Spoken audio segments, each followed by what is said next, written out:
Hello and good afternoon. My name is Martin Coward, and welcome to Noonday Meditation and Contemplative Prayer Power Hour, where we have been gathering in this virtual sanctuary to love and support each other through this pandemic. And there is the world still going on around us. There is, and we're learning how to participate in that world in a virtual way. And that's pretty powerful, isn't it? And we're learning so many things about ourselves, and we're learning so many things about the world. I would say personally, I'm learning just how much power I have within myself. And I hope that you're discovering that's where your power is too. And we come together here on at noon every day to create this sanctuary to step into that power. And as a spiritual teacher of the wisdom teachings of Jesus, we learn from him as a leader, a revolutionary leader of nonviolent resistance against the empire, how we are how we are intended as love, spirit-centered, heart-centered human beings navigate and make change in the external world. We create change from the inside out. And we do it through the creative power of prayer. Prayer is the way we go into action to hear from the divine presence within ourselves and with the creator of the universe, infinite intelligence, however you want to refer it. And I call that Joy the Wise Woman, to listen, to get quiet and listen for instructions on just how we are to show up in the world, how we are to be, how we are to act in a way of what I would call nonviolent resistance to power. And I was reading this morning in what I got from Richard Rohr about this fella named Cesar Chavez, who led back in the 60s the farm workers of California through their struggles. As the nation was dealing with the 60s civil rights movement, Martin Luther King Jr. and all of the others, he was working with a similar power structure of the farm workers of California.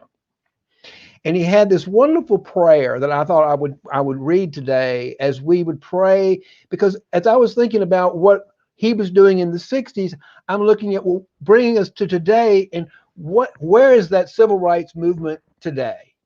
Where are we in today in that struggle to tear down the old toxic, fear-driven, male-dominated political systems that are just so painful and only benefit a few at the top? And they really don't benefit them, because that's a very isolating place to be, because you're always trying to hold on to a false sense of power, because all the power actually lies within us. That's what Jesus was trying to teach us. Our power is within us. And I think we're seeing that. We've seen that over the years in all the leaders of the civil rights movement.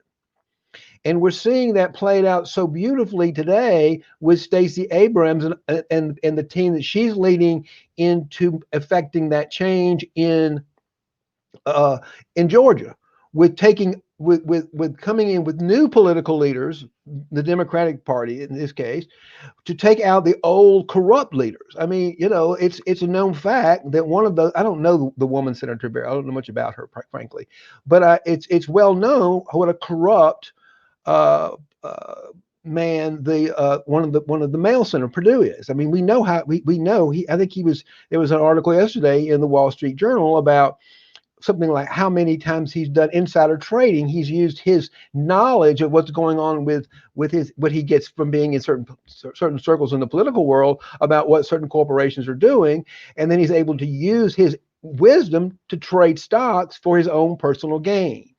And that's not what political that's corrupt. That's when we're using our positions of power for our own personal gain. That's corruption. And if we want to end a corrupt, toxic system, we got to quit putting corrupt, toxic people in places to do their power. You know. And I think we're seeing that happening right now so beautifully in the state of Georgia with Stacey Abrams and all of those who are leading from that place of power within themselves. They are looking to put leaders in place who are going to make laws and who are going to do business for the betterment of everyone and put those kind of political structures in place. That's what a democracy is all about. It's about the people of this country putting people in positions of power to spend our tax dollars on things that will benefit those who put them in power, not themselves. And I think if you step back and look at what's going on, there are people who are in positions of pretty high power who are scared they're going to lose that power because those positions they've used them to better themselves. And that's a big difference. That's speaking truth to power because the real power is within us. And I just think right now we've got an opportunity to look at the Stacey Abrams in the world today as leaders in this civil rights movement that was started back in the 60s. And this might be the real opportunity for us actually to create a truly new opportunity to put in political structures and economic systems that benefit everyone in society and not just a few at the top. And this is not a political conversation in terms of right and wrong. This is about values. This is about what matters. We got to lead from the heart. And we start with ourselves. We got to look at ourselves. And we say, okay, let me go in and find out what's going on with me. What do I need to accept? What do I need to love? What are my own barriers to truth and love? And then when we can step into that power within ourselves, then we have the opportunity, if you will, we have an opportunity, if you will, to truly make a difference in the world. And we all have an opportunity to have a nonviolent voice, a compassionate voice, an empathetic voice to speak to power, to bring in people into positions of power that can bring about the kind of changes we need in this country so that we have economic systems and structural systems that benefit everyone for the betterment of all the people who put them in places of power. And that's compassionate truth. That's really speaking. It's not sugarcoating or being nice or being anything else. It's really being honest with ourselves and saying, what do we really want and need for ourselves and everybody else we live and for our neighbors? You know, the wonderful commandment from Jesus is to love your God with all your heart and all your might, meaning to love the divine, to love the life ourselves, and love each other as ourselves. So we want to put people in positions of power who are going to enact laws as if they were us in those same positions of power. And that's the difference. That's what the civil rights movement has always been about. It is about taking and putting all people in power, not just the people because they've got white skin and they're a white man, that they should be in positions of power.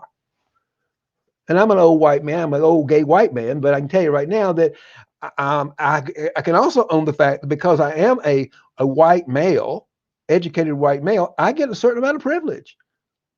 You know, it came with the package. I was born with it because of our power structures. And but the thing about it is I've got to be willing to see my privilege and be able to use that privilege to open up avenues for others. Because that's what we do from a place of empathy, a place of compassion, and a place of truth. And I got to say that I learned the advantage to me being a member of what I would call maybe the dominant race in the country right now, if you will, for lack of a better way of saying it. But the truth is, white males have been in the position of dominant power for too long in the world, quite frankly, and it's painful. And I've learned so much from what I would call the divine feminine in men and women. It's not a gender-oriented thing. The divine feminine is that part of all of us that cares about other people more than we care about ourselves, because we realize we come from a whole, we come from a larger we come from the life force itself. and that's the divine nature, the divine feminine nature of us, and that's what's coming back into balance in the world. I think it's creating, making the world a much more exciting and fun and nurturing place for us all to live and enjoy it, including old white men like Mitch McConnell. I mean, I'm not out to get him. I don't. He's a victim of the same circumstances that we all are. He just hasn't woken up to it yet. He might be woken up to it pretty soon, which I think will be good for him. He might actually discover some real power in him. It's not his power as the leader of the Senate, but he might realize that there's actually a deeper power inside himself, and he might, maybe before he gets off this planet, he might be able to actually do something for the benefit of somebody other than himself, and that might be a great lesson for him to learn. It should be beautiful to watch anyway. I'm not out to get him. I just want to put people in power that are going to use that power for the benefit of everybody, because I think we'll all enjoy it and we'll all appreciate it. Hey, Mindy, how you doing this morning?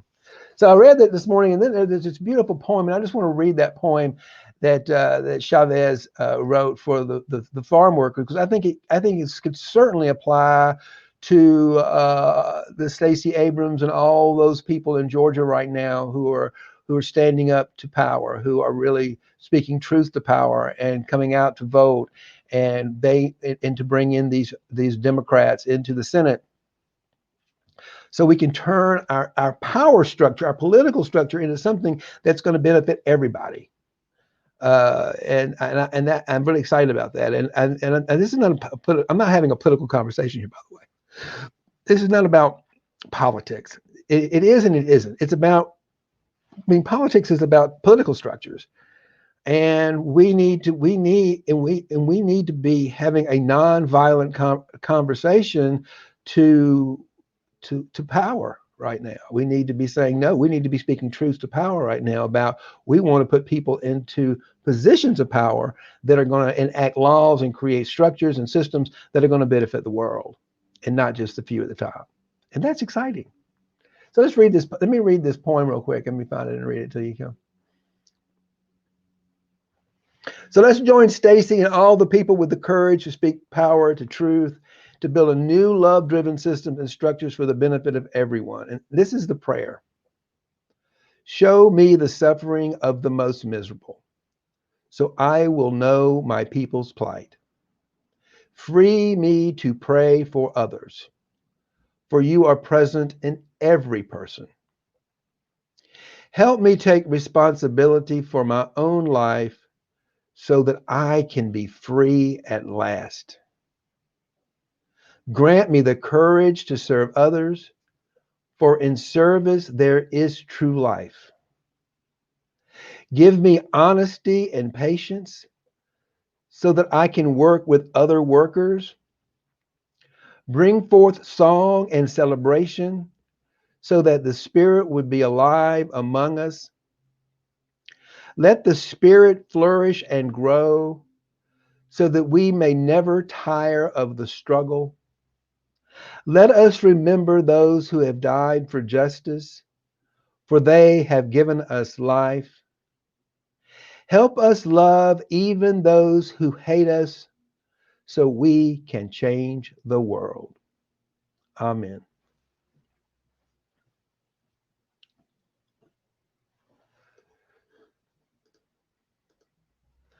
Hey, Mindy, I just think that is such a beautiful prayer, and I'm going to leave it posted. And I think that right now, as we are, it's contemplative prayer in action.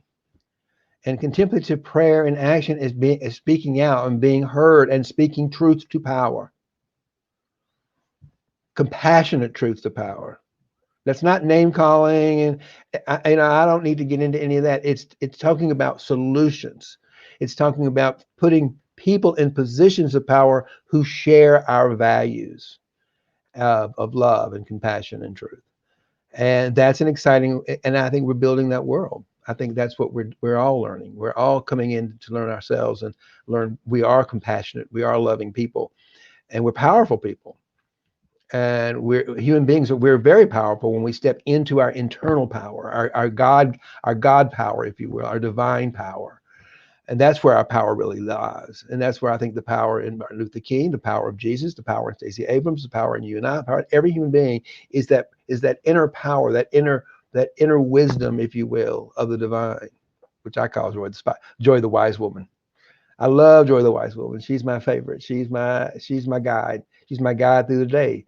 And she's my guide through this morning. And she'll be my guide as long as I'm on the planet. And probably she will be with me in a different way. Maybe I will just become her when I pass. I don't know. But I think that right now, as we speak up and speak truth to power, we put ourselves in a wonderful, wonderful position.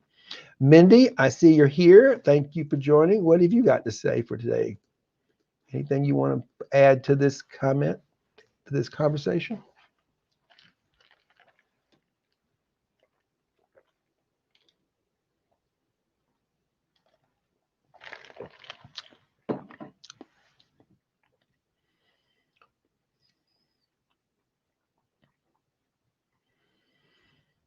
If anybody has anything to say, please say it. If not, then I am going to set the timer for some prayer because I haven't personally had any time for prayer today. I've been doing everything on my power hour list except the contemplative prayer.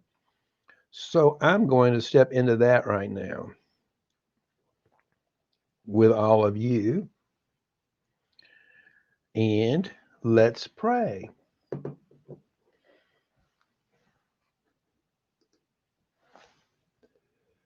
Grateful to be living in Vermont. Sun is out, being patient. Well, the sun's out here in New Jersey too. It's a little cool. It's like winter, but it's a sunny winter day in New Jersey. It must be a sunny winter day in Vermont, and we can be patiently grateful for beautiful weather today, right? Isn't that nice? Okay, so let's pray. Glad you're here, Mindy.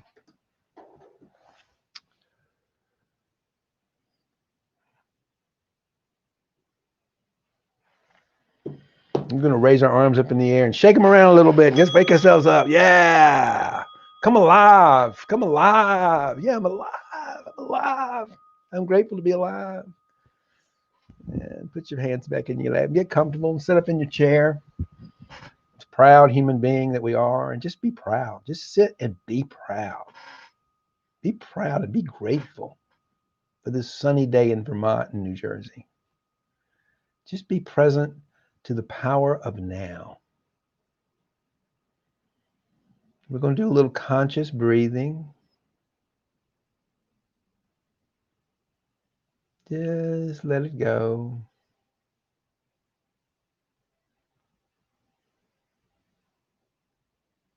All is well. Let go of all the thoughts that's trying to tell you all is not well. Don't argue with them, just let them go.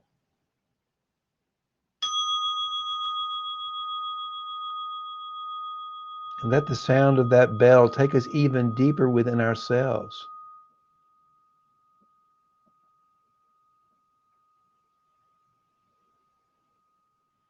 Let that bell feel your way with that bell, the vibration of that bell deeper inside. And as you do, loosen up your thoughts and judgments and opinions.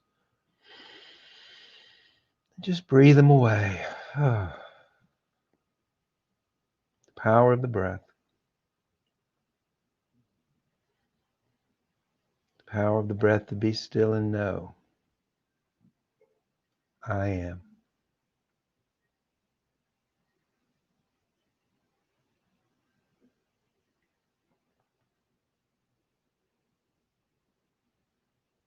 I am the divine.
Allow the sound of that bell to wake us up until we can reset and let go of whatever plans we're working on, whatever stories, whatever narratives, whatever beliefs, opinions.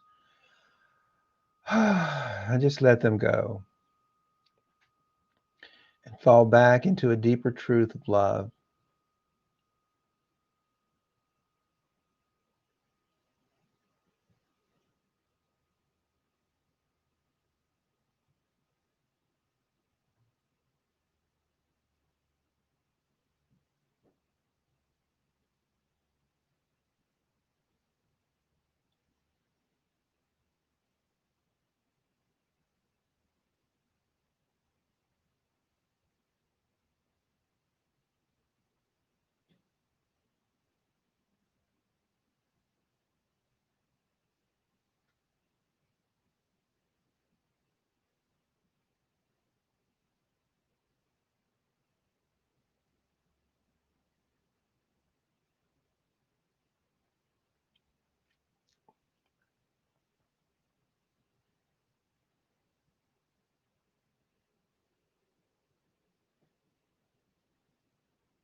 Allow the sound of that bell to wake us up from our planning, our thoughts, our judgments, our junk,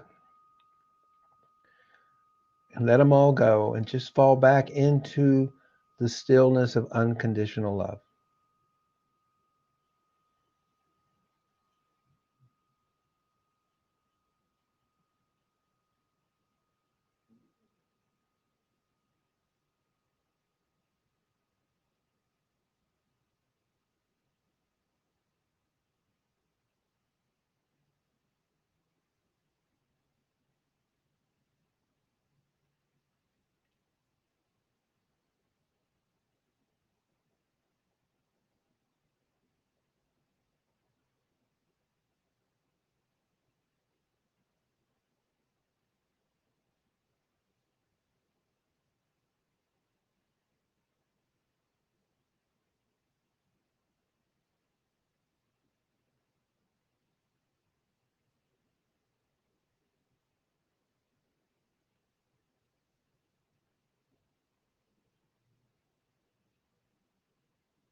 Allow the sound of that bell to wake us up. We can reset and fall back into love.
And there's our final bell. Wake us up, bring us back into the real world or the unreal world, whichever one you want to choose.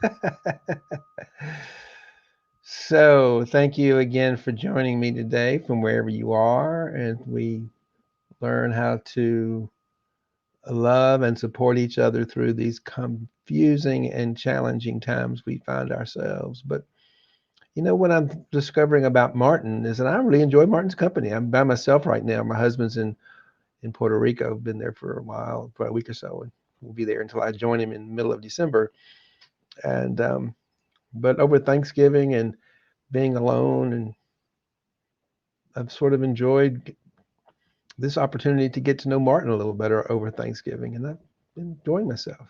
I hope you are too. So, what wonderful! My question: what wonderful things are you learning about yourself during this pandemic?